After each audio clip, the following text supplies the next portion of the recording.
ആര് കണ്ണ് കാണിച്ച് വിളിച്ചാലും ഇവള് ചെന്ന് ചാടി കൊടുക്കും. അത് ഇവളുടെ ഹോബിയാ. അവന്റെ കൂടെ ഒരു രാത്രി മുഴുവൻ കഴിഞ്ഞത് ഇവളല്ലേ? ഇവളോട് ചോദിച്ചു നോക്ക്. പാറു, പ്രിയൻ എങ്ങനെയാടി? നിങ്ങൾ രണ്ടുപേരും ഒരു സ്ഥലത്തുണ്ടാവാൻ പാടില്ല.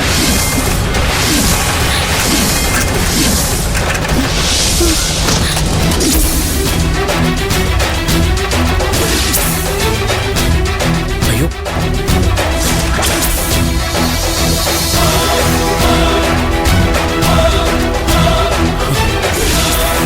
അയ്യോ പാറു,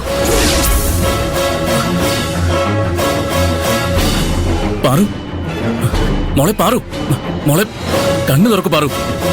പാറു, ഒറ്റ വണ്ടി കാണുന്നില്ലല്ലോ. പാറു, ഞാൻ നിന്റെ ചേട്ടനാ. കണ്ണു തുറക്ക് പാറു. പാറു, പാറു, പാറു, പാറു, കണ്ണു തുറക്ക് പാറു. ആക്സിഡന്റ് നോക്കാം. മോളെ കണ്ണു തുറക്ക്. പാറു, പാറു കണ്ണു തുറക്ക്. എന്ത് പറ്റിയതാ? വണ്ടി ഇടിച്ചതാണോ? അല്ല, സൈക്കിളിൽ വരുമ്പോ തളർന്നു വീണതാ. വേഗം ആശുപത്രി എത്തിക്കണം. ഒറ്റ വണ്ടിയും കാണുന്നില്ല. എനിക്ക് എങ്ങനെയെങ്കിലും ഒരു വണ്ടി സംഘടിപ്പിച്ചു തരുമോ പ്ലീസ്? ഈ കുട്ടിയെ നിങ്ങൾക്ക് പരിചയമുണ്ടോ? എന്റെ അനിയത്തിയാ പാറു. പാറു, മോളെ പാറു, മോളെ പാറു, പാറു, എവിടെയെങ്കിലും ഒരു വണ്ടി സംഘടിപ്പിച്ചതായിട്ടാ. എന്റെ ഒരു ഫ്രണ്ട് ഇവിടെ ടാക്സി ഓടിക്കുന്നുണ്ട്, ഞാൻ ഒന്ന് വിളിച്ചു നോക്കട്ടെ. പാറു, മോളെ എനിക്ക് പാറു, മോളെ. എടുക്കുന്നില്ല, ഓട്ടത്തിലായിരിക്കും. ഇവിടെ അടുത്ത് ഹോസ്പിറ്റൽ വല്ലതുണ്ടോ? ആ ടേണിംഗ് കഴിഞ്ഞ് കുറച്ചുകൂടെ മുന്നോട്ട് പോയ ഒരു ഹോസ്പിറ്റലുണ്ട്. ഞാൻ ഇവിടെ കൊണ്ടുപോവാ. വെറുതെ സമയം കളയണം, പെട്ടെന്ന് ഹോസ്പിറ്റലിൽ കൊണ്ടുപോ.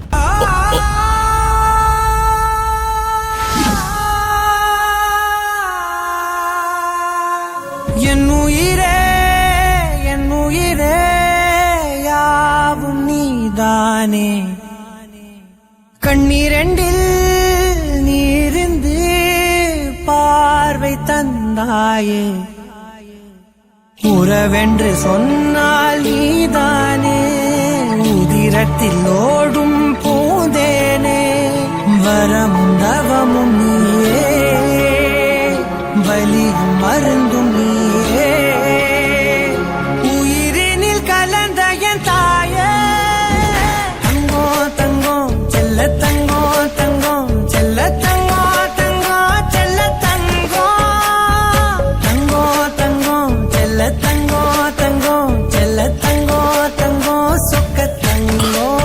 ഡോക്ടറെ, തളർന്നു വീഴുമായിരുന്നു. ഒരു 5 മിനിറ്റേ ആയിട്ടുള്ളൂ. ഞാൻ അപ്പൊ തന്നെ ഇവിടെ എത്തിച്ചു. ഡോക്ടറെ, ഈ കുട്ടിക്ക് എന്താ പറ്റിയത്? പരിശോധിച്ചാലല്ലേ പറയാൻ കഴിയൂ. നിങ്ങളൊന്ന് പുറത്തേക്ക് ഇറങ്ങി നിൽക്കൂ. ഇവൾക്ക് കുഴപ്പമൊന്നുമില്ലല്ലോ ഡോക്ടർ?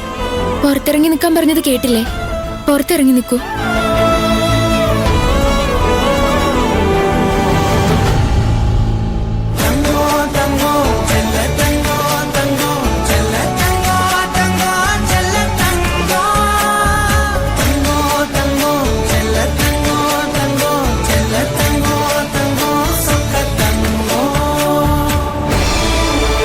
എന്തായി ഡോക്ടർ? ഡോക്ടർ പേഷ്യന്റിനെ നോക്കുന്നത് നിങ്ങൾ കാണുന്നില്ലേ? കണ്ണു തുറന്ന ഞങ്ങൾ നിങ്ങളോട് വന്ന് പറയും. ദയവേത് നിങ്ങൾ അവിടെ എവിടെയെങ്കിലും പോയിരിക്കും. നിങ്ങൾ പേഷ്യന്റ് ആരാ? ഞാനിവരുടെ ചേട്ടനാണെന്ന് പറഞ്ഞാൽ ഞാൻ ഈ ടൗണിലുണ്ടെന്ന് പാറുന് മനസ്സിലാവും. ഡോക്ടർ ചോദിച്ചത് കേട്ടില്ലേ? നിങ്ങൾ പേഷ്യന്റിന്റെ ആരാ? ഞാൻ ഈ കുട്ടിയുടെ ആരുമല്ല. ഞാൻ റോഡിലൂടെ നടന്നു വരുമ്പോ എന്റെ കൺമുന്നിൽ വെച്ചാ തലകറങ്ങി വീണത്. ഞാൻ നോക്കുമ്പോ ഈ കുട്ടിക്ക് ബോധം ഉണ്ടായിരുന്നില്ല. അതുകൊണ്ട് ആശുപത്രിയിൽ എത്തിച്ചത്. അല്ലാതെ ഞങ്ങൾ തമ്മിൽ എന്തെങ്കിലും ബന്ധമുണ്ടായിട്ടല്ല. നിങ്ങളുടെ പരിഭ്രമം കണ്ടപ്പോ ഞാൻ കരുതി നിങ്ങളുടെ അനിയത്തിയോ മറ്റോ ആണെന്ന്.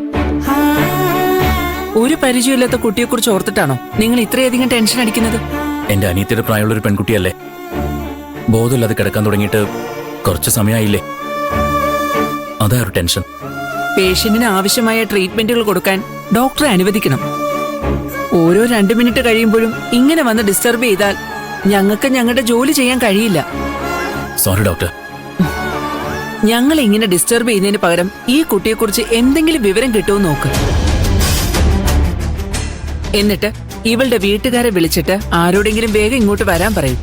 അതിനു മുൻപേ ഒരു 5000 രൂപ ഇവിടെ അഡ്വാൻസ് അടയ്ക്കണം. 5000 രൂപയോ? ബേസിക് ട്രീറ്റ്മെന്റ് ഇവിടെ കൊടുക്കുന്നുണ്ട്. ചീഫ് ഡോക്ടറെ ഇൻഫോം ചെയ്തിട്ടുണ്ട്. ചീഫ് ഡോക്ടർ വന്ന് പേഷ്യന്റിനെ നോക്കണമെങ്കിൽ അതിനു മുമ്പ് ഇവിടെ 5000 രൂപ അഡ്വാൻസ് അടച്ചിരിക്കണം. പെട്ടെന്ന് പോയി ക്യാഷ് അടയ്ക്കണം. ചീഫ് ഡോക്ടർ 1-2 ബ്ലഡ് ടെസ്റ്റ് പറഞ്ഞിട്ടുണ്ട്. ക്യാഷ് അടച്ചാൽ മാത്രമേ ബ്ലഡ് എടുക്കൂ.